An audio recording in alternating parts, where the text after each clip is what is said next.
Guy University is kind of an online university that it has regional centers throughout the world, and they offer a master's degree in something called Integrative Eco-Social Design. And so that's my current pursuit. So a lot of the things that I'm showing you now, and the things that I'm doing in my community Sunrise Ranch, are part of this program, and I document it and submit it for peer review and advisory. So that's the purpose of this documentation plan. So thank you for reminding me.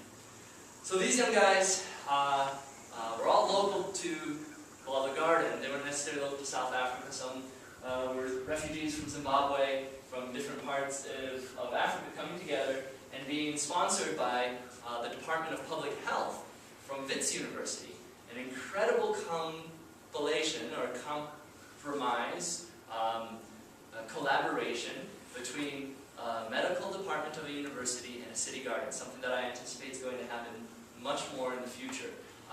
At first he was ridiculed for not being in the laboratory, pursuing the latest research on antiretroviral drugs, but for rather being in the Department of Health Promotion, right? And he said that, well, in HIV and AIDS, early childhood development, dental health, even domestic issues, domestic violence issues, there's an underlying theme of poor nutrition.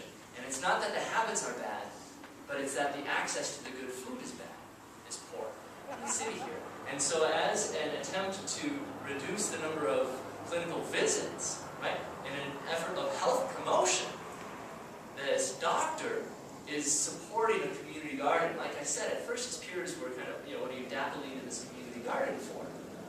But now, his name is Professor Michael Rudolph at Wits University. But now, his peers are realizing quite the significance that it's having. So I went, they were doing some natural building, and they took this site that was originally a dump site, and it had nothing, and they started living on it with a small stipend from the university, paid for by various grants from nonprofit and non-government organizations out of Africa. And they started to create their little living space.